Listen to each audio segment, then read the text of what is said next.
fait plus d'1 million d'euros de chiffre en un mois et demi. Tu as été finaliste en Coupe d'Europe. J'ai eu un trophée du directeur monde de Google signé à la main. Oublié, je suis rentré à la Défense, j'avais 16 ans. Et j'avais un bureau de 105 mètres, 110 mètres, quelque chose comme ça, carré à la Défense. Pour moi, c'était un échec de rentrer en France. Premier SAS de cybersécurité contre la fraude au clic.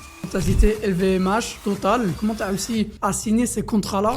Aujourd'hui, nous sommes avec Ryan Louhichi, CEO de la boîte Maison Louhichi, à seulement 19 ans. Tu as commencé l'entrepreneuriat à 11 ans en faisant ton premier site pour Culture Vélo. Comment ça s'est passé et pourquoi tu as commencé à coder aussitôt alors que tu aurais pu juste jouer au Lego? Mais écoute, je te remercie Mohamed pour l'introduction. Moi, j'ai commencé à être vraiment très curieux quand j'étais en primaire. Je m'intéressais un petit peu à tout, vraiment au monde qui m'entourait. Plus tard, quand j'ai commencé à arriver vers ma fin de primaire, mon début de collège, mon père il m'a acheté mon premier PC. Et en fait, de cet achat-là, j'ai jamais cherché à jouer en fait avec. Tu vois ce que je veux dire? Ça veut dire qu'en fait, euh, j'étais là, j'apprenais à coder avec, j'apprenais à utiliser l'ordinateur, j'apprenais euh, tout ce que tu sais, un ordinateur est censé faire, toutes les fonctions d'un ordinateur. Et de là, en fait, j'ai appris à coder des sites internet, alors qu'à l'époque, tu vois, à cette époque-là, ça n'existait pas encore. Il n'y avait pas de site internet. Il n'y avait pas d'outils qui te permettaient de créer un site internet. Il n'y avait pas les Shopify et compagnie, ça n'existait pas encore. Il n'y avait pas d'agence qui te faisait la création ou ainsi de suite. C'était vraiment quelque chose de très très fermé, tu vois ce que je veux dire. Et donc en fait, j'ai réussi entre guillemets à me positionner dans un marché qui était vraiment nouveau quoi pour moi. Écoute, félicitations à toi, mais comment tu as réussi à avoir ce contact et signer ton premier client? Écoute, j'avais à peu près 11 ans. J'avais à peu près 11 ans. J'étais là, bon, tu sais, pour démarrer un business, c'est soit tu as du réseau, soit tu as de l'oseille. Si t'as pas de réseau, au moins tu as l'oseille qui peut te permettre d'avancer. Mais si t'as pas l'oseille, si tu as l'oseille, et que t'as pas le réseau, mais tu as l'oseille qui va te permettre de construire ton réseau. Mais moi, j'avais pas d'oseille et j'avais pas de réseau. Donc en fait, le problème, c'est quoi? C'est qu'il a fallu vraiment tout construire de A à Z. Et c'est là où, en fait, naturellement, j'ai commencé à rentrer en contact avec pas mal de boîtes, avec pas mal d'entreprises et ainsi de suite. Et je suis rentré en contact avec cette fameuse boîte dont au début je ne connaissais pas du tout le nom pour te dire la vérité. Je suis allé sur Google Maps, j'ai cherché une boîte qui n'avait pas vraiment de site ou un site pas ouf quoi. Et je suis tombé en fait sur cette fameuse entreprise Culture Vélo qui est disponible dans toute la France et en France métropolitaine. Et en fait, si tu veux, je les ai contactés, je suis rentré en contact avec le directeur. De là, j'ai fait un premier rendez-vous. Et c'est là où j'ai fait du coup cette propale et cette proposition pour pouvoir créer un site quoi. Et après ça, après cette première signature, comment tu as fait pour continuer? Et surtout qu'à 16 ans, tu as créé ta première boîte. Comment ça s'est passé? En fait, si tu veux, de là, de cette première expérience, j'ai cherché, voilà, je me suis dit, bon, l'informatique, c'est ma passion, j'ai jamais voulu en faire un business ou quoi que ce soit. La preuve, au début, en fait, je facturais même pas, je savais même pas ce que c'était une facture. Je délivrais juste, en fait. Je délivrais, je délivrais, c'est tout. Donc, en fait, de là, j'ai eu beaucoup de demandes de personnes qui voulaient que je leur fasse des sites internet gratuitement. Donc, j'en ai fait, etc. J'en ai fait un 2 3 4 5 6 7 ainsi de suite. J'ai dû en faire une trentaine. Et en fait, je suis arrivé quand je suis arrivé en cinquième, quatrième, pendant quelques mois avant le Covid, en fait, il y a un mec qui pop sur Internet, c'est Yomi Denzel. Il pop sur Internet, je me rappelle, il avait 300, 400 abonnés, quelque chose comme ça. Et il faisait déjà à cette époque-là, en fait, il faisait du e-commerce et ainsi de suite. Et de là, en fait, ça m'a donné envie de me lancer dans la création de sites web, mais e-commerce, pas vitrine, parce que de base, je faisais que la vitrine. Et de là, je rencontre mon premier client, c'était l'été, il me contacte, je crois que j'avais fait une page Google My Business ou quelque chose comme ça, je m'en souviens même plus, j'avais même pas de boîte à ce moment-là. Et je sais plus comment même j'ai pu faire pour en avoir une, mais à l'époque, tu sais, c'était pas aussi réglementé qu'aujourd'hui. À l'époque, tu pouvais ouvrir une page sans vérification ou quoi que ce soit, tu vois. Et donc, du coup, j'ai un fameux boucher qui me contacte, qui me demande de lui faire un site e-commerce, tu vois, pour sa boucherie. Il voulait vraiment faire une boucherie en ligne. À cette époque-là, on était en 2016, 2017, quelque chose comme ça, si je me trompe pas. Et j'accepte. Donc, je m'occupe en fait de la création de ce fameux site e-commerce. Et donc, du coup, voilà, c'est vraiment ça qui, entre guillemets, m'a fait passer du point A au point B. Parce que c'est là, parce qu'en l'occurrence aussi, je l'ai facturé. Et c'est là où j'ai compris que je pouvais mettre de l'argent sur des compétences et sur une passion. Tu vois ce que je veux dire? Et donc, du coup, ça a fait naturellement la transition jusqu'à donc de mes 14 ans à mes 16 ans. Et à mes 16 ans, j'ouvre ma première entreprise avec bien sûr l'accord de mes parents, etc. Parce qu'il fallait que tu aies l'accord en France, etc. Je l'ai ouverte en France, tu vois, cette société. Et enfin, c'était une auto-entreprise en fait, tu vois ce que je veux dire. Et donc, du coup, de cette ouverture-là, ça m'a permis, entre guillemets, de me professionnaliser. Tu vois ce que je veux dire? C'est-à-dire que j'ai pu aller faire de la prospection, etc. Et moi, c'était un domaine tout nouveau pour moi. Ça veut dire qu'en fait, j'apprenais le marketing, j'apprenais la com, j'apprenais tout ça. En fait, j'étais bon dans ce que je faisais. Je savais faire des sites, mais je savais pas vendre. Donc, il fallait que j'apprenne à vendre pour pouvoir délivrer de la qualité et du site internet. Tu vois ce que je veux dire? Je vois donc cette opportunité-là, Ouais, ça t'a permis de passer de 0 à 1, faire ta micro-entreprise. ouais, Et ensuite, tu te dis, à 17 ans, tu es parti à Dubaï. ouais. Comment ça s'est passé? C'est pas normal qu'à 17 ans, tu partes à Dubaï, alors que normalement, tu dois être à l'école. Ouais, exactement. Dis-nous tout. Alors, il faut savoir qu'en plus, pour rentrer sur le sol émirati, tu es obligé d'être majeur. T'as pas le droit de rentrer alors que t'es pas majeur, tu vois. C'est obligatoire. Et moi, je sais pas comment ils m'ont laissé rentrer honnêtement à ce moment-là, sachant qu'en fait, j'avais pas de réseau à ce moment-là. Quand j'arrive, je connais personne sur place. Tu vois ce que je veux dire? Euh, à ce moment-là, les cours, c'est pas que ça m'intéressait pas, c'est pas que je m'ennuyais, c'est pas que j'ai pas aimé les cours, c'est juste qu'en fait, je ne voyais pas mon futur en ayant un diplôme, en étant salarié, et ainsi de suite. Et vu que moi, tu sais, je suis HPI, donc en fait, j'apprends très vite, je comprends très très vite les choses et ainsi de suite. Donc en fait, ça ne me dérangeait pas de suivre les cours entre guillemets à distance, même si c'était compliqué avec le lycée, parce que le lycée, il te faisait des problèmes, il voulait que tu sois sur place et ainsi de suite. J'ai toujours réussi Te à... faufiler. C'est ça. J'arrive à Dubaï à 17 ans, mais en cours de l'année. C'est-à-dire que pendant que les autres sont en cours, moi je suis à Dubaï. Je prends le premier billet d'avion. Je me rappelle, ça s'est fait en 3 jours d'intervalle entre la décision et le départ. Je prends un billet pour, je reste 3 semaines, quelque chose comme ça, tu vois. Je prends 3 semaines. Quand j'arrive à l'aéroport de Dubaï, je me fais coincer à l'aéroport. Enfin, le contrôle de douane, tout va bien, mais c'est à la sortie. À la sortie, il te pose plusieurs questions, etc. Qu'est-ce que tu fais seul? Pourquoi tu es venu seul? Ainsi de suite. Tu vois ce que je veux dire? Bon, ça, j'arrive tranquillement à passer. Et j'arrive à l'hôtel, du coup, à l'hôtel où je devais aller. Et ils me disent, ouais, monsieur, votre passeport, il passe pas le contrôle. Tu vois, ils doivent scanner ton passeport pour faire ton check-in et ainsi de suite. Bah, votre passeport, il passe pas le check-in. Le système, il reconnaît pas. De là, ils appellent la police, etc. La police intervient. Qu'est-ce qu'un jeune de 17 ans fait à Dubaï? Parce que t'as pas le droit, tu vois, t'es obligé d'être majeur pour pouvoir réserver un hôtel ou quoi que ce soit. Tu vois ce que je veux dire?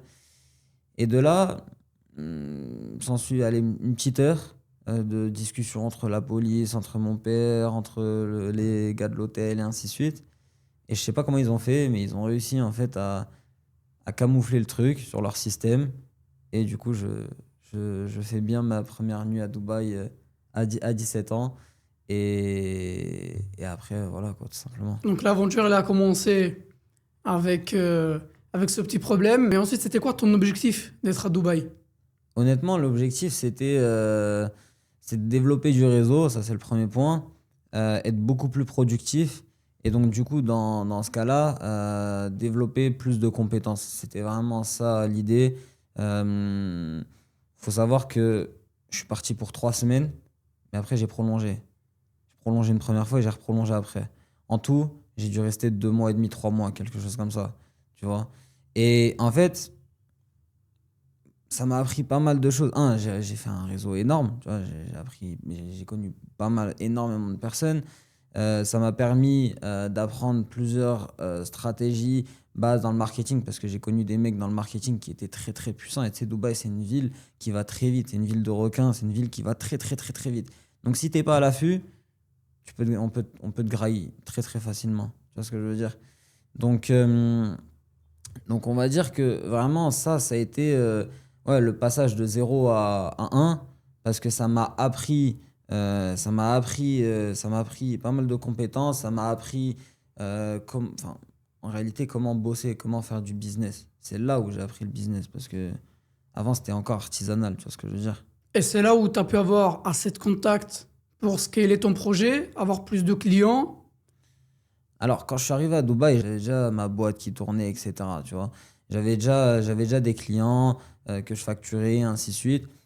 Dubaï, ça a été vraiment un réinvestissement, tu vois. Je me suis dit, bon, aujourd'hui, j'ai ma boîte qui tourne, ma boîte de dev, et ainsi de suite. Je me suis dit, ok, je vais réinvestir à Dubaï, je vais y aller et je vais voir ce que ça donne. Tu vois ce que je veux dire? Donc voilà, je me suis dit, bon, go tester, tu vois. D'ailleurs, je me rappelle que c'était vers la, je sais plus, fin août, quelque chose comme ça. Ça y est, en fait, il fallait que je rentre, tu vois, au bout d'un moment, parce qu'en fait, je pouvais plus tout gérer à distance, c'était plus possible. Euh, L'argent que j'avais coffré pendant toute cette année, en fait, je l'avais cassé à Dubaï. Euh, Ça tournait plus aussi bien parce que j'étais déconcentré, je pouvais plus prospecter comme il le fallait. J'étais loin de la France. Enfin, c'était un peu compliqué, tu vois ce que je veux dire. Et du coup, je prends la décision de rentrer. Je me rappelle à ce moment-là, c'était compliqué. Parce que pour moi, je le prenais comme un échec. Pour moi, c'était un échec de rentrer en France. Je suis parti de la France pour m'éloigner de la France, de tout ce qui se passe en France, pour arriver dans un pays, c'est le pays de la démesure. Et, et après, je me rends compte que en fait, bah non, va falloir que je rentre en France bosser, etc. Parce que tout simplement, bah, il n'y avait plus rien, tu vois. Fallait tout reconstruire, tu vois. Par la suite, au début, c'était très compliqué parce que je le prenais comme un échec. Mais par la suite, j'ai compris que C'était une leçon, plutôt. c'est ça, c'est une leçon parce que pour réussir, tu es obligé de passer par des échecs. Donc, bon, on va dire que ça a été ma première expérience vraiment à Dubaï et ça m'a permis vraiment, tu vois, de rentrer au moins avec un bagage que j'ai pu réutiliser en Europe et après repartir un peu plus aisément, quoi, tout simplement. Donc, tu es parti à Dubaï à Ouais, 17 ans. ouais, Tu es revenu en France quelques mois après. exact. Et comment tu as fait pour te reconstruire, stabiliser et scaler? Bah, de là, j'ai repris un petit peu ce que je faisais de base, tu vois. Donc, tout ce qui va toucher à la création de site web et à la structuration de boîte. La structuration de boîte, j'avais pas d'idée précise, bien précise à ce niveau-là, tu vois. Juste, j'en faisais sur mon temps libre et ainsi de suite. J'avais des clients pour qui je créais des sites internet. Et ils me demandaient, ouais, Ryan, est-ce que tu peux me gérer ma structuration de boîte? Ouais, Ryan, je suis bloqué à 20 000 euros par mois. Est-ce que tu peux m'aider à scaler à 100 000? Ouais, Ryan, truc, et ainsi de suite. Et en fait, au bout d'un moment, je me suis posé, je me suis dit, ok, là j'ai de la demande, il me faut une offre. Sachant qu'à ce moment-là, il n'y avait pas d'offre. Vraiment, il n'y avait pas d'offre de scaling, personne ne faisait du scaling ou quoi que ce soit, tu vois. Je me suis dit, bon, euh, bah, go construire une offre en fait, tout simplement. Donc, à Tu la vois? base, tu faisais des sites web, Ouais, vitrine ou e-commerce. Ensuite, tu t'es penché pour du consulting. c'est ça. Parce que, bon, si tu veux, en fait, j'ai l'auto-entreprise que j'avais en France, à Paris, j'ai fait 1 an, je l'ai fermée. Celle-là, je l'ai fermée. J'ai ouvert une autre. Du coup, à 17 ans, j'ai ouvert une boîte de dev à Dubaï.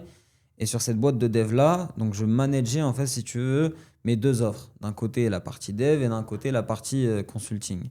Et donc, du coup, si tu veux, je proposais donc la création de sites web et ainsi de suite. Je gérais aussi les ads, en particulier dans le secteur du dépannage en Île-de-France où avec les serruriers, les plombiers, etc. Tu vois ce que je veux dire? La concurrence, elle est assez rude. Je me suis fait la main avec tout ça. Et à côté, bah, du coup, j'avais cette deuxième offre de conseil aux entreprises, ainsi de suite, où j'aidais les entreprises, du coup, à multiplier leurs revenus tous les mois, tout simplement. Tu vois? Donc voilà, j'ai pu le faire avec des petites TPE, comme j'ai pu le faire avec des grands groupes. Euh, donc, Par exemple, tu as cité LVMH, Total. Est-ce que tu peux nous en dire plus? Comment tu as réussi à signer ces contrats-là qui paraissent impossibles? bah écoute, Total et LVMH, je les ai pas signés sur la partie scaling Par contre, je les ai signés sur la partie dev. En gros, si tu veux, ils avaient certaines demandes, des requirements, on pourrait appeler ça, sur la partie dev. Et donc, du coup, j'ai pu les accompagner avec ma petite équipe. À ce moment-là, j'avais déjà un bureau à la Défense, tu vois, avec ma petite équipe, etc. On a pu les accompagner sur le développement de pas mal de features. J'avais un de mes collaborateurs qui était quand à l'époque j'étais à la Défense, parce que j'ai quitté mon bureau. Actuellement, je suis plus à la Défense. J'avais un de mes collaborateurs qui travaillait avec pas mal de grosses entreprises telles que LVMH, Total, Moët, Clémenceau. Enfin bref, pas mal d'entreprises, tu vois, il était pas mal en place. Et à ce moment-là, il m'avait fait une proposition. Tu vois, il avait vu un petit peu ce que je faisais, mon profil et tout. Il était un peu curieux de base, tu vois. Il était venu, ouais, Ryan, qu'est-ce que tu fais là aussi jeune? Parce qu'il faut pas oublier que je suis rentré à la Défense, j'avais 16 ans. 16 ans et demi, quelque chose comme ça. 16 ans et demi, j'avais déjà 105 mètres carrés de bureau, tu vois. Et j'avais déjà mes équipes. Donc, en fait, il était venu, il était un peu curieux, tu vois, de base. Il était venu un peu curieux, etc. Au fur et à mesure, on discute, on discute, on discute. Il me dit, écoute, Ryan, voilà, moi, j'ai ça, ça, ça, ça, ça. Qu'est-ce que tu peux faire, tu vois? Et je dis, écoute, moi, écoute, je peux dev ça, je peux dev ci, je peux dev ça, je peux dev ci. Et il me dit, ok, bah écoute, moi j'ai LVMH, j'ai une mission et j'ai besoin d'un partenaire qui va pouvoir m'aider sur cette mission-là. Ils voulaient, en fait, si tu veux, LVMH, ils avaient pour but déjà, c'était il y a 4 5 ans, tu vois. L'IA, c'était pas comme aujourd'hui démocratisé. À l'époque, il n'y avait pas de tout ça, tu vois. À l'époque, l'IA, c'était, tu devais coder à la main sur VS Code et ainsi de suite, tu vois. C'était pas comme aujourd'hui. Et donc, du coup, il fallait programmer, enfin coder un sorte d'algo IA, parce qu'à l'époque, le mot IA n'existait pas, euh, avec du machine learning et ainsi de suite, entraîner des datas pour faire en sorte que, on est en automne, par exemple, le client, il rentre, je veux porter, enfin, je veux m'habiller pour une soirée d'été à Cannes, par exemple, on va prendre on va prendre l'exemple de l'été, je veux m'habiller pour une soirée d'été à Cannes. Et si tu veux, c'était un personal shopper qui te sortait en fait, voilà, sur toute la collection LVMH, qu'est-ce qu'il pouvait te proposer, ainsi de suite. Après, il te posait des questions un peu plus personnelles. Est-ce que tu aimes les couleurs un peu chaudes, un peu plus froides, un peu plus colorées, et ainsi de suite, ainsi de suite. Jusqu'en fait, tu vois, il te sortait une tenue complète. Tu vois ce que je veux dire? On va appeler ça un personal assistant shopping, tu vois. Donc, Un outil IA qui te permet de t'habiller avec les références ouais, exactement. Ok.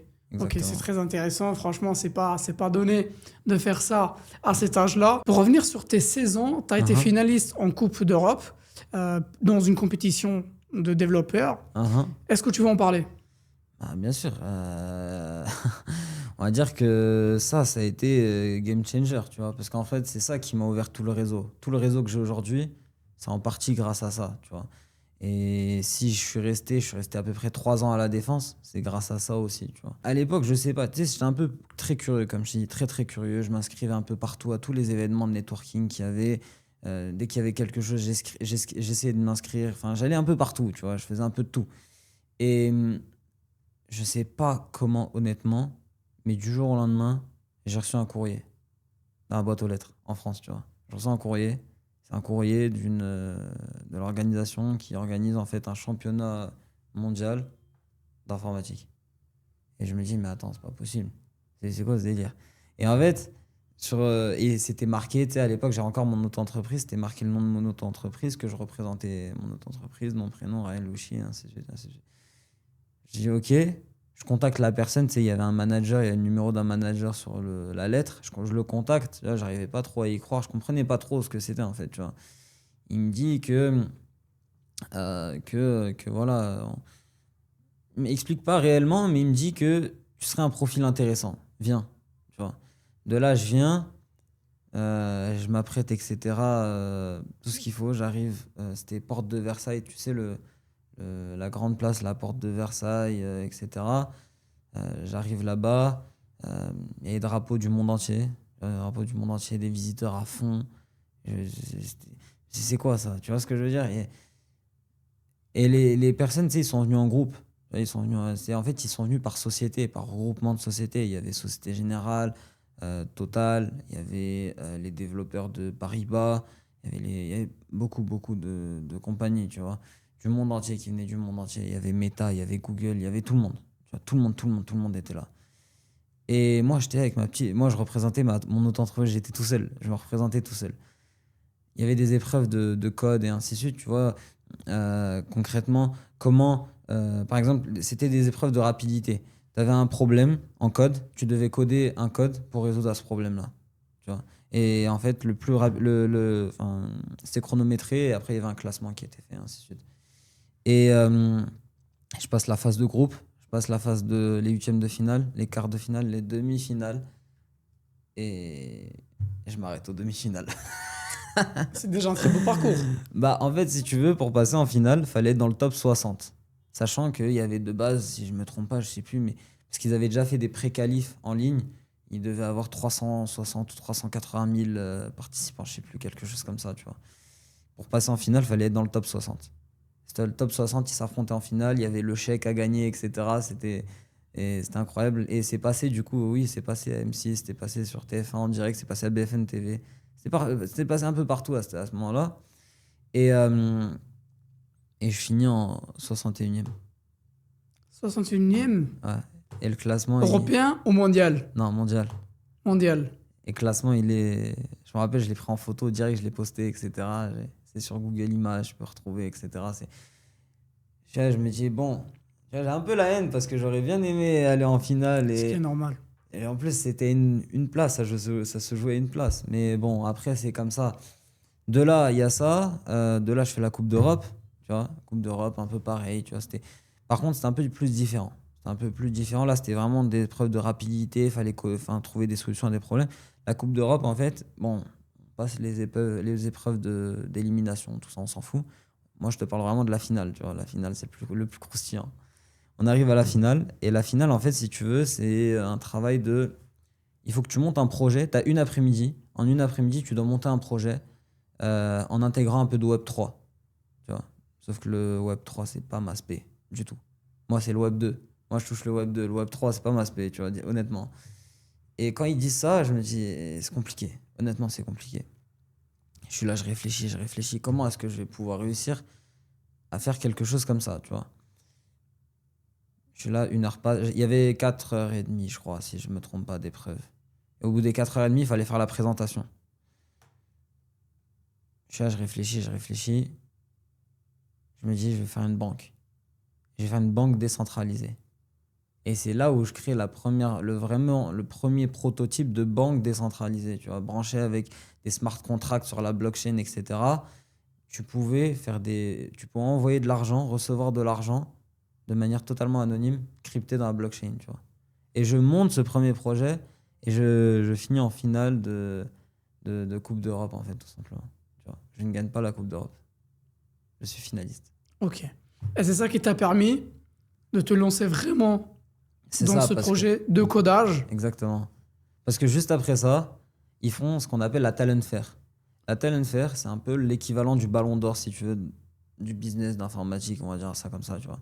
Ça s'est passé au Palace Westin à Vendôme, à Paris. Et j'étais invité. Tu vois, j'étais invité, etc. J'étais dans le top 30 nominés. À ce moment-là, je me rappelle, c'était extraordinaire parce que il y avait des personnalités incroyables qui étaient venues pour assister, tu sais, qui avaient repris leur place, tu vois, qui étaient invités d'honneur, entre guillemets. Et tu avais du coup les 30 nominés qui défilaient comme ça devant tu sais, le derrière là, avec le fond comme ça, Talent Fair 2022 ou 2023, je sais plus, etc. Ils passaient avec le photocall par là, par là. J'étais là, je me disais, c'est un truc de fou ça, tu vois. Et j'ai pas gagné par contre la Talent Fair. J'ai pas gagné la Talent Fair. C'était le CEO de AWS Cloud. Il est venu des États-Unis jusqu'à Paris, au Westin. Et c'est lui qui a récupéré ce prix tout simplement. Et donc c'est à partir de là Ouais. où on t'a repéré, on t'a donné ta chance. Ouais, Comment c'est ça ça. s'est passé? Ah, c'est ça exactement. Bah, en fait, de la Talent Fair, Google, ils sont venus me voir. Il y avait un manager Google, il est venu me voir. Il m'a dit, ouais, Ryan, c'est toi, Ryan? Et j'ai dit oui. Il m'a dit, j'ai vu tes exploits en Coupe du Monde, j'ai vu tes exploits en Coupe d'Europe. Et là, nominé dans les top 30 de la Talent Fair, c'est extraordinaire, tu vois. Et à ce moment-là, j'avais quoi? J'avais, pareil, 16 ans et demi, 17 ans, j'allais sur mes 17 ans, donc j'étais encore très jeune, tu vois. Je posais avec des personnes, ils avaient la cinquantaine, la quarantaine, la soixantaine même. En fait, il disait, ouais, c'est lui, il faut pas que je le rate, je crois. Il s'est dit quoi? Il s'est dit ça, il a dû se dire ça dans sa tête, tu vois. Et de là, il vient me voir et il me dit, ok, bah, j'aimerais bien, etc., faire quelque chose avec toi. Potentiellement, que tu sois, enfin, que tu viennes passer ça s'est fait au fur et à mesure. Il m'a invité au début à la Défense pour passer des sortes de concours, des sortes de diplômes, on va appeler ça comme ça, des sortes de certifications, dans pas mal de domaines différents, tu vois, qui touchent à l'informatique. Euh, je les ai passés, je les ai réussis, tu vois, c'était une sorte de diplôme comme ça que tu as. Euh, J'en passe une quinzaine, quelque chose comme ça. Euh, à ce moment-là, j'étais genre dans les premiers en France à passer autant et en réussi, enfin, à en réussir autant. Tu vois ce que je veux dire? Et bon, c'est cool et tout. Et après, par la suite, il me met en relation avec Louise. Louise, si tu veux, c'est la directrice du Catalyseur à la Défense. Le Catalyseur, c'est l'un des plus gros incubateurs d'Europe. Tu vois, il est dans la Tour Cœur Défense, etc. Il me met en relation avec elle et il me dit que, si tu veux, il m'explique que je vais pouvoir signer avec eux un partenariat, que je vais pouvoir avoir un bureau, nanani, nanana, de par ses exploits, etc. L'opportunité se présente, je perds pas une seule seconde, je dis où est-ce qu'on signe? J'ai dit où est-ce qu'on signe? Je signe tout de suite, je prends les clés du bureau et j'avais un bureau de 105 mètres, 110 mètres, quelque chose comme ça, carré à la Défense. C'était, c'était divisé en deux, j'avais l'étage 3 et j'avais l'étage 26, tu vois. Et enfin bref, c'était extraordinaire. Les gens, ils te voient et tout, tu vois, un jeune, etc. En plus, il arrive avec des équipes. Parce qu'à ce moment-là, j'avais déjà mes équipes, tu vois. Il arrive avec des équipes. Le mec, au bureau, il a même pas 17 ans. Qu'est-ce qu'il fait là? Tu vois ce que je veux dire? Et en plus, tu sais, les mecs, ils avaient des bureaux à 30-40 mètres carrés. Ils me voyaient avec un bureau à plus de 100 mètres carrés. Ils se disaient, mais attends, c'est pas possible. Qu'est-ce qu'il fait là, lui? Tu vois ce que je veux dire? T'étais là au bon moment, au bon endroit. Ouais, exactement. Et après, si tu veux, ils me font passer. Il me dit, le manager, il revient me voir. Il me dit, ok, Ryan, très bien. Est-ce que tu voudrais pas faire un peu plus? Passer un peu plus de diplômes, un peu plus de certifications, etc. J'ai dit, moi, tu sais, à cette époque-là, même jusqu'à aujourd'hui, moi, tu sais, j'ai la soif d'apprendre. Je lui dis, avec plaisir. Je lui dis, ramène. Je lui dis, vas-y, ramène tout, si tu veux. Il me ramène il me fait passer et tout. Il me dit, ok, vas-y, la semaine prochaine, dans telle salle et tout, je suis convoqué. Cœur défense, je monte. Il me fait passer les trucs, les tests, les diplômes, les ci, les ça. Et à ce moment-là, il y avait plein d'autres. C'était pas que l'informatique, il y avait la cybersécurité, il y avait l'aspect RH, il y avait l'aspect management. C'était vraiment vaste. Il y avait pas mal d'aspects. Tout ce qui touche au business, en fait. Tout ce que tu as besoin pour pouvoir savoir piloter une boîte, tu vois. Et ça se passe très bien. 2 semaines passent, je crois, quelque chose comme ça. J'ai les résultats. Ils viennent et tout, ils me font une giga fête à la Défense, Tour Cœur Défense. Ils me font, bref, une belle fête, tu vois. C'était extraordinaire. Je me suis dit, en fait, là, j'avais plein d'amis. Je m'étais fait plein d'amis à ce moment-là à la Tour. Et j'avais plein de personnes étrangères à cette tour et des personnes qui venaient de tours extérieures, qui venaient à la Tour Cœur Défense pour la fameuse fête. Parce qu'en fait, j'avais fait un exploit. J'ai eu un trophée du directeur monde de Google signé à la main de sa part, un trophée d'excellence qui dit que je suis le premier au monde à avoir eu ce record du monde du plus grand nombre de certifications Google, tu vois. Et ça m'a fait plaisir, ils sont venus me le redonner en main propre, etc. À la Tour Cœur Défense. Il est toujours affiché au bureau. Donc voilà. Pour toi, c'est comme si tu avais gagné le ballon d'or Ouais, exactement. de l'informatique. C'était extraordinaire. Et là, tu ressens un trophée signé à la main par le directeur monde de Google. C'est incroyable. De là, s'enchaîne, on fait plusieurs shootings photos avec, on organise un shooting à la tour, on prend un studio, bref, le trophée, il passe un peu partout, tu vois, chacun fait des photos avec, tout le monde est content, etc. Il l'affiche un peu à la Défense, après je l'ai ramené chez moi, je l'affiche un peu là, un peu là. tout le monde était content parce qu'en fait, ils prenaient ça un peu comme une sorte de réussite collective, tu vois. Mais on va y revenir après parce qu'après, ça a créé de la jalousie. Ça a créé beaucoup de jalousie et c'est pour ça que. Et donc ça t'a... Certes, c'est une réussite, comme tu Ouais, viens de le citer. Tu as eu des jaloux, ouais, ce qui veut dire que tu as eu des échecs. oui. Bah écoute, quand j'ai eu ce trophée-là, à cette époque-là, j'avais 3 managers. Tu vois. On va pas citer leur nom, ça sert à rien. J'avais 2 hommes et une femme. Je m'entendais très bien avec les 3, mais je sais pas, les jours passés, c'était bizarre. Je voulais, tu sais, moi j'avais l'accès illimité aux salles de réunion, je ramenais des clients un peu du monde entier.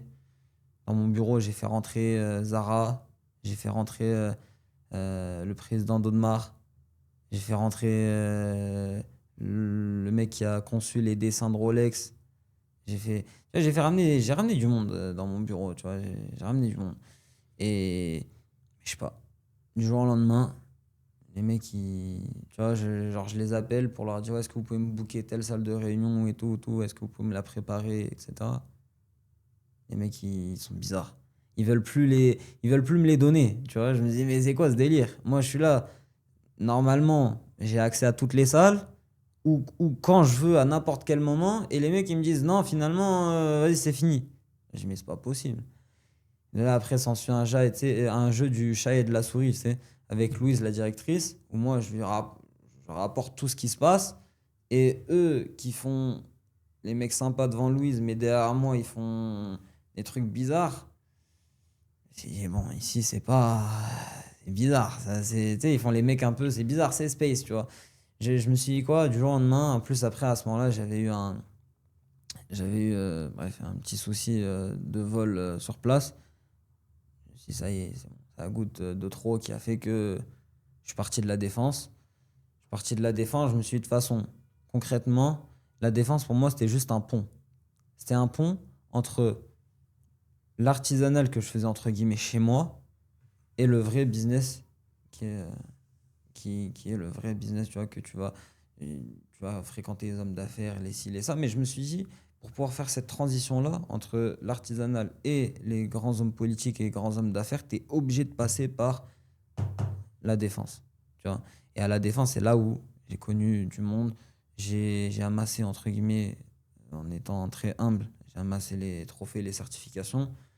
Je me suis dit, c'est bon, j'ai fait mon temps ici, je suis sorti, et je pense que ça a été une bonne décision. Par la suite, Louise est revenue vers moi, elle a voulu me re-signer, etc.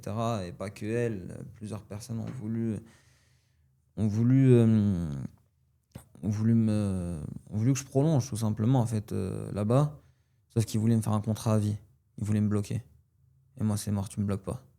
C'est-à-dire, j'ai dit quoi? J'ai dit sors, ça y est, c'est bon. Ça y est, c'est raison de plus. Je suis sorti et, et après, bon, bah, de ce pont-là, ça m'a permis de toucher à d'autres choses, etc. Et de côtoyer les vrais hommes d'affaires que tu ne côtoies pas à la défense. Parce qu'à la défense, tu vas côtoyer que, on va dire, soit les nouveaux entrepreneurs, soit les personnes comme moi qui veulent faire la transition, le pont, soit les salariés de ces grosses boîtes, et de temps en temps, les managers. Mais les directeurs ne rentrent pas, ne viennent pas, en fait, tout simplement. Donc, en fait, tout ce que j'avais à apprendre, je l'ai pris, je suis parti, tout simplement. C'est un bon tremplin. Donc, tu as fait Paris, ensuite Dubaï. Ouais, Mais lors de cette transition-là, tu parles d'un chiffre d'affaires de 1,3 million ouais, en un mois et demi. ouais, exactement. Mais écoute, ça,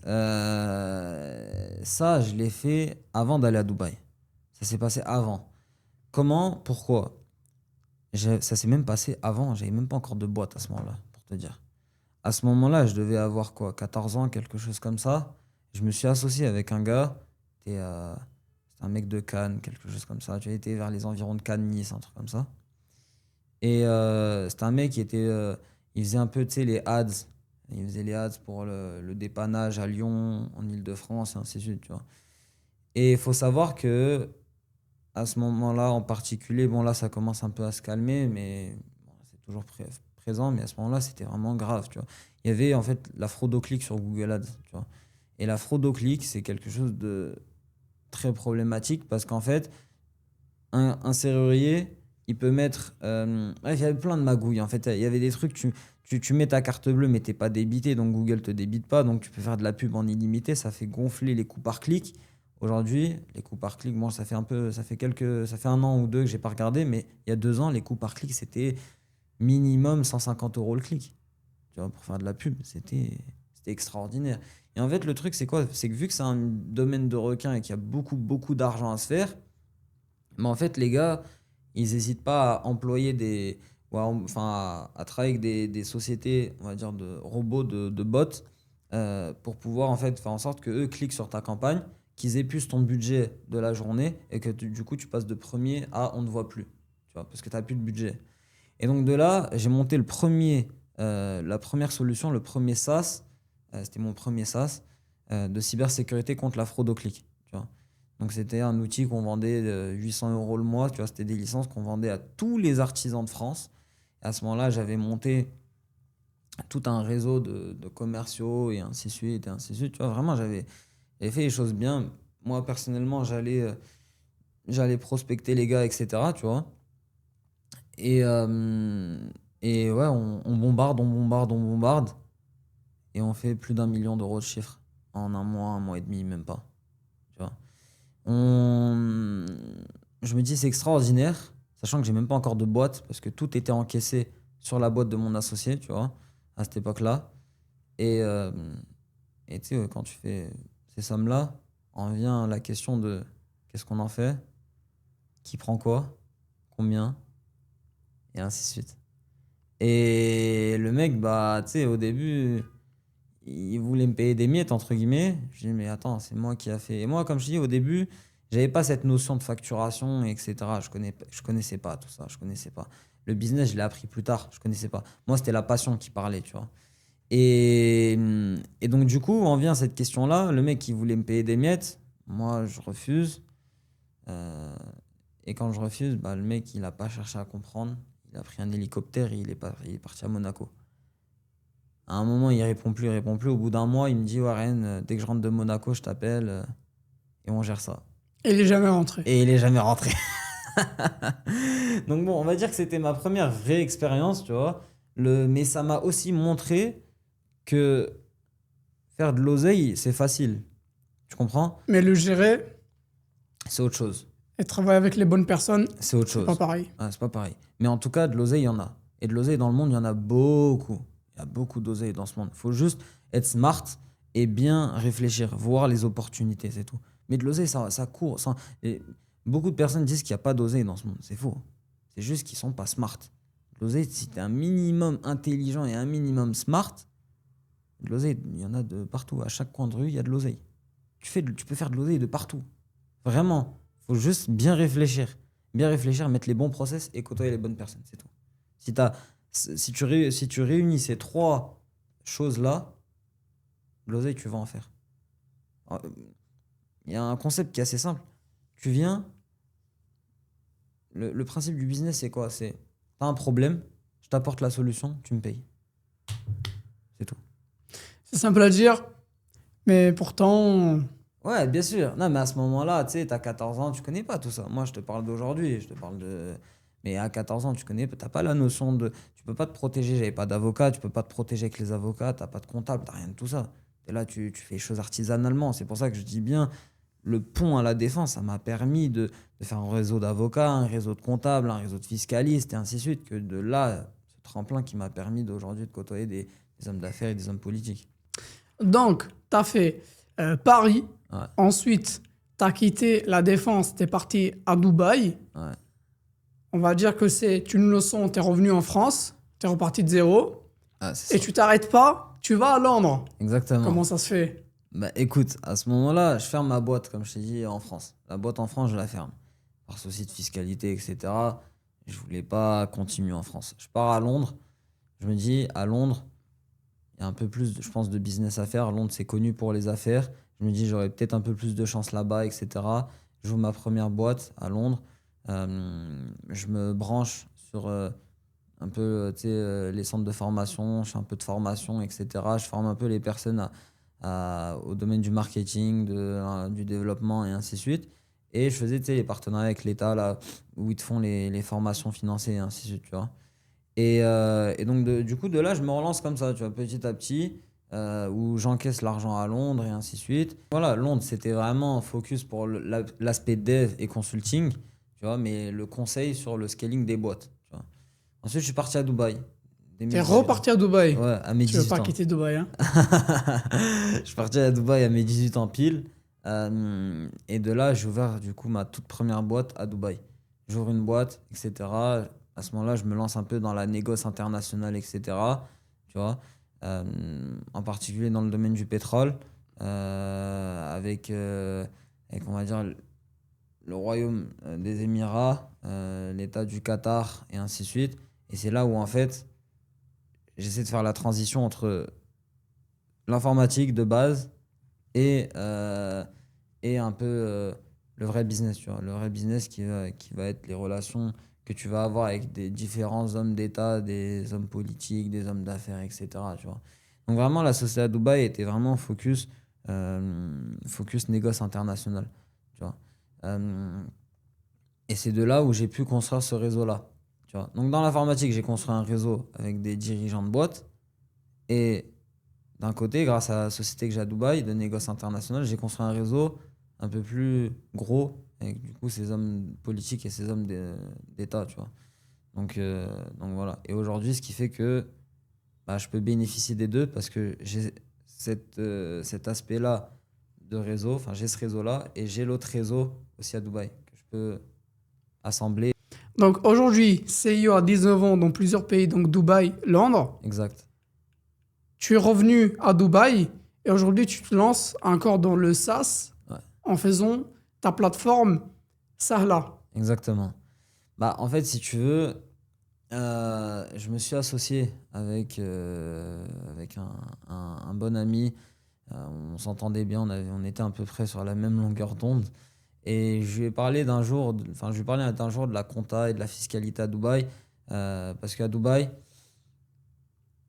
avoir un comptable, c'est obligatoire. Tu vois, c'est vraiment. It's required. Tu peux pas faire autrement. C'est obligatoire. Je sais qu'en France, je crois que t'es pas obligé, etc., d'avoir un comptable, tu peux faire ça à la main, etc. Non, là-bas, c'est pas possible. Là-bas, t'es obligé. Là-bas, t'es obligé de déclarer ta corporate tax. Même si tu fais la corporate tax, c'est l'équivalent de l'impôt, tu vois. T'es obligé de déclarer ta corporate tax. Et il faut savoir qu'un comptable à Dubaï, c'est à peu près 30 000 à 50 000 dirhams. Ça dépend de ton volume d'affaires et de transactions. Parce que là-bas, ils facturent au nombre de transactions. Mais c'est entre 30 000 à 50 000 dirhams, ce qui fait à peu près 8 à 12 13 000 euros l'année. Ça coûte très cher. Et de là, je me suis dit, bon, je vais chercher une alternative, un logiciel de compta qui va me permettre d'automatiser ma compta, un peu ce qui existe en Europe, tu vois. Je me suis dit, vas-y, je vais chercher ça. Et voilà, je vais gérer ça, tu vois, je vais gérer ma boîte avec ça, tu vois. Et parce que ça commençait à coûter cher, tu vois. Et j'ai pas trouvé. Quand je dis j'ai pas trouvé, c'est que j'ai retourné Internet, j'ai pas trouvé. J'ai trouvé un logiciel qui s'appelait Zoho. Mais Zoho, le truc, c'est quoi? C'est que c'est une plateforme américaine qui essaie de s'adapter au marché émirati, mais c'est compliqué. C'est compliqué parce qu'en fait, il y a beaucoup de fonctionnalités qui fonctionnent pas trop bien sur Zoho. Tu peux pas faire une autodéclaration. En fait, si tu as Zoho, tu es obligé d'avoir un comptable en fait à côté. Donc ça change rien en fait. C'est juste Zoho pour tu sais, avoir une sorte de summary. C'est pour avoir le summary de tes activités, etc. Un petit résumé, etc. De ce que tu fais rentrer, ce que tu fais sortir. Juste une visu, Ouais, simplement. c'est tout, c'est tout. En fait, ça sert à rien, en fait, concrètement. Parce que tu es obligé d'avoir un comptable. Et, euh, et de là, j'en parle avec mon associé. Je lui dis, écoute, j'ai une idée de fou. On va faire le premier SaaS de comptabilité aux Émirats. Le premier. On va être les premiers, on va débarquer et on va prendre tout le marché, tu vois, je lui parle comme ça. Il me dit, ouais, et tout, t'es sûr et tout. Je lui dis, ouais, ouais, je suis sûr. Il me dit, mais pourquoi euh, il y a personne qui l'a fait auparavant, tu vois? Et on pourrait se poser la question pourquoi personne ne l'a fait auparavant, tu vois? Personne ne l'a fait parce que l'impôt à Dubaï, c'est arrivé récemment, c'est arrivé il y a 2 ans, tu vois? La première déclaration, c'était cette année. C'était septembre de cette année où il fallait déclarer l'exercice de l'année précédente. Tu vois, c'est la première déclaration. Donc ouais, c'est tout nouveau, les gens ne connaissent pas encore. Il y a beaucoup de gens qui prennent des amendes inutilement parce qu'ils ne sont pas au courant de ce qui se passe, ils sont pas au courant. Ils sont pas au courant en fait, tout simplement. De là, on lance le dev, on perd pas une seule seconde, on lance le dev de ça. Là, on met les moyens financiers, on met le temps qu'il faut, le savoir qu'il faut, on met tout en place, on met tout ce qu'il faut en place et on sort ça là. Il y a 3 semaines, quelque chose comme ça, tu vois. On a monté ça. Donc, tu n'as trouvé aucune solution à ton problème. Tu as créé ta propre solution et t'en fait bénéficier d'autres personnes. Exactement, exactement. Et c'est quoi ton objectif? Pardon, je t'ai coupé. C'est quoi ton objectif avec Sehla? Et comment tu vois les choses d'ici les années à venir? L'objectif avec Sahla, ce serait de pouvoir proposer cette solution-là à tous les entrepreneurs expatriés qui viennent à Dubaï, faciliter en fait, si tu veux, l'accès, faciliter la création et la gestion d'entreprises, l'accès en fait aux Émirats, tout simplement parce que les Émirats ça coûte très cher. Les Émirats, si t'as pas d'oseille, tu fais rien, t'es à terre. C'est très difficile les Émirats. Tout coûte cher. Tu sais, c'est le système américain. Ton loyer, tu le payes un an cash d'avance. Allez, il y a des facilités de paiement sur 2-3 chèques max. Mais c'est 2-3 chèques max. Tu vois. Et tu peux pas faire des. Il n'y a pas de chèque. Tu vois, comment t'expliquer? Il n'y a pas de chèque en blanc. Tu vois ce que je veux dire? C'est-à-dire que si tu t'engages sur un an, c'est que tu as vraiment l'oseille sur ton compte pour un an. Tu Sinon, vois? après, tu te retrouves C'est compliqué. dans En des fait, problèmes. c'est le système américain. L'assurance, tu payes un an cash. Tu payes tout cash. Tu vois. Le comptable, tu payes un an cash. C'est comme ça. Tu dois mettre les 9 000 € sur la table. C'est obligatoire. Et c'est le minimum. Hein. C'est le minimum. Et donc, du coup, l'idée, c'est ça. C'est de faciliter la création, la gestion de sa boîte aux personnes qui sont déjà sur place et par la suite aux personnes qui veulent venir. Parce que Dubaï, les Émirats ont pour objectif de doubler leur population entre 2020 et 2027. C'est leur objectif, tu vois. Ils ont pour ambition de passer à 8 millions d'habitants dans une ville. Sachant qu'aujourd'hui, ils sont à peu près 3,8 millions, quelque chose comme ça, tu vois. Et sachant que Dubaï, dès qu'ils ont ouvert la possibilité, dès qu'ils ont enlevé, en fait, si tu veux, la restriction, parce que de base, il y avait la restriction d'un sponsor, etc., pour ouvrir une société là-bas, tu vois. Il fallait avoir un sponsor émirati pour ouvrir sa société, etc. Depuis qu'ils ont enlevé ça, ils sont passés de, si je ne me trompe pas, 700 000 habitants à 3,8 millions d'habitants en l'espace de même pas 3 ans. Tu vois. Et ils ont pour objectif de faire le double. Ils sont en train de construire massivement et ainsi de suite. Et donc l'idée, c'est vraiment de faire rentrer Sahla dans cette ère de développement, dans cette ère de développement, en fait, tout simplement, tu vois.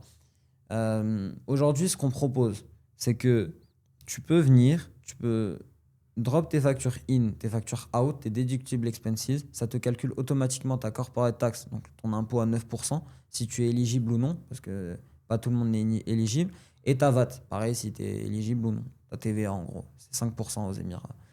Ça, c'est ce qu'on propose aujourd'hui, c'est ce qui fonctionne. L'idée, c'est que par la suite, on puisse proposer la création de société, c'est qu'on puisse proposer la gestion RH, qu'on puisse proposer la facturation, la gestion de sa facturation et ainsi de suite, et carrément développer une banque, tu vois, la banque Sahla. Et donc en fait, on aurait un outil all-in-one, tu vois, à l'entrepreneur. L'entrepreneur, il peut venir, il peut créer sa boîte, il peut gérer sa boîte et il peut scale, parce qu'on peut même lui proposer des opportunités d'investissement, tu vois, de l'investissement immobilier, de l'investissement dans des boîtes et ainsi de suite. Tu vois ce que je veux dire? C'est vraiment ça, l'all-in-one. L'entrepreneur qui vient, l'expatrié qui vient, qui crée, qui démarre, qui crée de la valeur, qui gère et qui réinvestit ses profits, tout simplement. Surtout avec l'arrivée là, des e-invoice. Les e-invoice, c'est les factures électroniques. Donc en fait, les invoice, ça arrive, là ils sont en train de le mettre en place, ils ont fait voter, la loi est passée là récemment, il y a un mois, et ils vont commencer à mettre ça en place à partir de juillet 2026. On est en train de travailler sur cette fonctionnalité, sur cette partie-là, sur cette feature e-invoice, qui va permettre... En fait, pourquoi ils veulent mettre en place cette feature e-invoice? Parce qu'ils veulent pouvoir traquer toutes les factures qui sortent des entreprises, tu vois ce que je veux dire?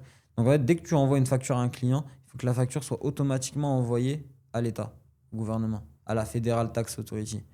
Et donc du coup, ce cheminement, bah, les comptables, ils vont encore plus se gaver. En fait, tu vois, les comptables aujourd'hui, c'est un peu comme le C2E en France.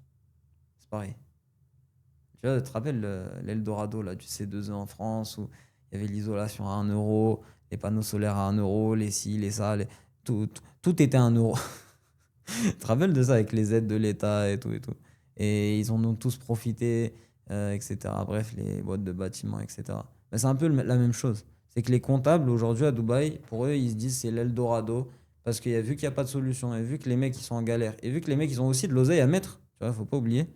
En fait, ils se disent bah vas-y go arracher tout le monde et go facturer tout le monde.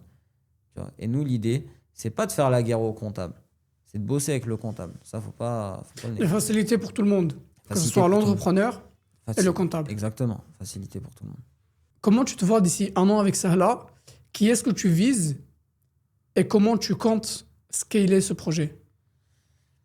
Bah, d'ici un an, j'aimerais bien, enfin on aimerait bien avec mon associé arriver à toucher minimum 10 points, 10% du marché aux Émirats et réfléchir à comment est-ce qu'on peut scaler et dupliquer ça en Arabie Saoudite. Parce qu'en Arabie Saoudite, ils ont aussi ce système d'impôt avec la zakat, où ils ont un système encore plus, un peu plus poussé avec la zakat, etc.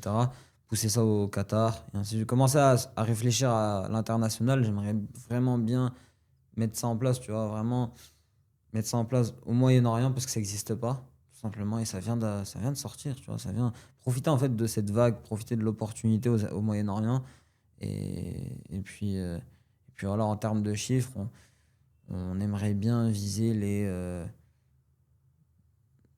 si on arrive à faire 150 clients par jour, ce serait bien. Tu vois, à faire rentrer 150 clients au jour, ce serait bien. Pour toi, c'est ambitieux ou c'est faisable? Non, c'est faisable. 150 clients, c'est 10% du nombre de créations de sociétés actuelles. Aujourd'hui, il y a un peu plus de 1150 entreprises créées chaque jour aux Émirats. Tu vois. L'idée, c'est de pouvoir récupérer le marché actuel qui est déjà présent sur place, mais aussi ne pas oublier les sociétés qui se créent tous les jours. Et c'est de combiner les deux et, et d'essayer d'avoir un maximum de clients, tout simplement, hein, sur ça là. Donc, commencer à Dubaï, Ouais, ensuite le Golfe en général. c'est ça. Est-ce que tu as les financements? T'es suivi derrière? Ouais. Est-ce que tu travailles avec tes propres fonds? Ouais. Bah, au niveau des finances, heureusement que bon, j'ai investi de mon propre argent. J'ai beaucoup investi de mon côté avec mes fonds propres. J'ai des partenaires qui m'accompagnent aussi, des partenaires financiers. J'ai des partenaires techniques, des partenaires de communication aussi qui m'accompagnent. Donc, on est vraiment une équipe derrière ça. Je suis pas tout seul, tu vois. Je suis pas tout seul. Je suis bien encadré. Et l'idée, c'est vraiment voilà, de bien s'encadrer avec les bonnes personnes, tu vois. Parce que j'en ai déjà fait l'expérience de m'associer avec les mauvaises personnes ou les personnes qui n'étaient pas vraiment compétentes ou qui, à premier abord, étaient compétentes et après non, ou des personnes qui te faisaient croire qu'ils avaient de l'oseille, mais à la fin, ils n'ont pas d'oseille.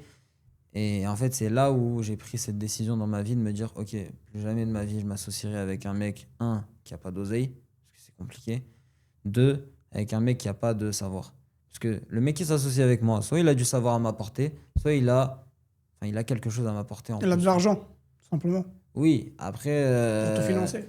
après ça dépend, tu vois ce que je veux dire, parce que quand tu fais rentrer quelqu'un sur le plan financier, il peut te détruire ta valo. Tu vois ce que je veux dire? Il peut venir détruire ta valo. Aujourd'hui, avec Sahla, on a reçu énormément de demandes de personnes qui voulaient investir, qui voulaient poser de l'oseille, etc. sur Sahla. Mais le truc, c'est quoi? C'est que on n'a pas besoin d'eux concrètement, en fait. Parce que pour développer l'outil, on a les finances nécessaires. Aujourd'hui, on ne cherche pas des finances. Aujourd'hui, on cherche des partenaires techniques. Tu vois, c'est vraiment ça. Aujourd'hui, on cherche des partenaires avec qui on peut travailler, qui peuvent nous mettre en relation avec les autorités du gouvernement, qui peuvent nous mettre en relation avec des comptables, des avocats, des choses comme ça. C'est ça qu'on recherche aujourd'hui, tu vois. Ou sinon, tu vois, des personnes qui vont être dans le board, tu vois, à ce niveau-là, sur l'aspect développement. Mais on ne cherche pas des personnes au niveau des finances, honnêtement. Ça on n'a pas besoin. Au début, pas besoin, mais Qui sait, peut-être dans quelques mois, quand vous voyez Oui, qu'il y on verra. a peut-être besoin ou c'est intéressant. On verra. Après, l'idée, c'est que, tu vois, c'est d'être autonome.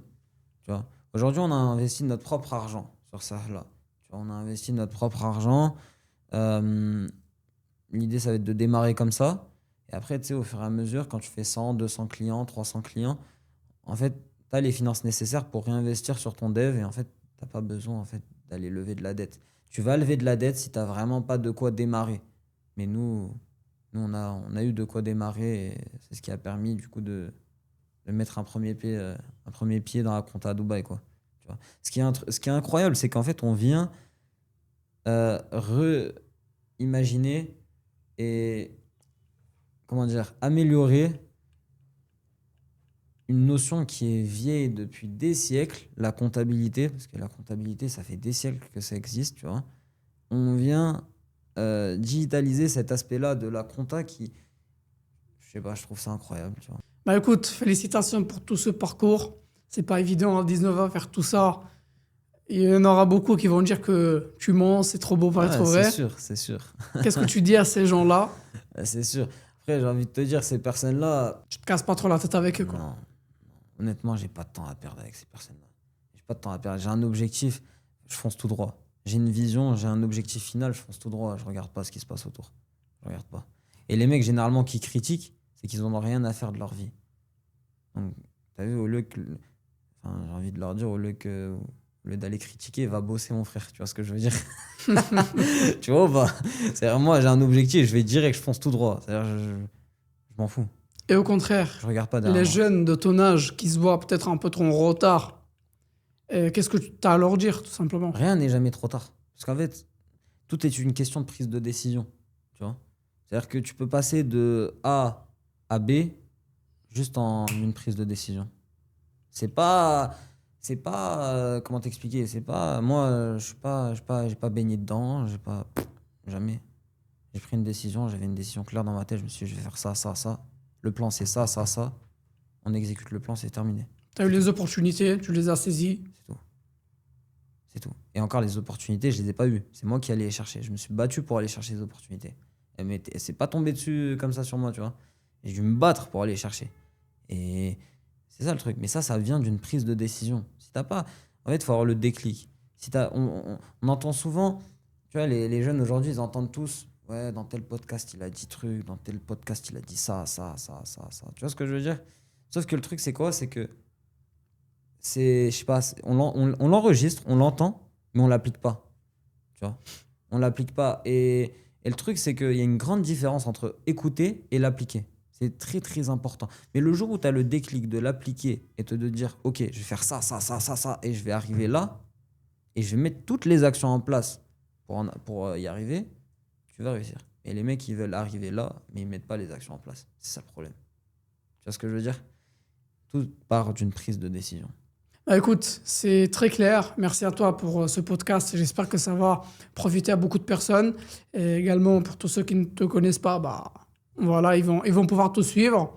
Donc écoute, merci encore et à la prochaine. Je te remercie, Mohamed.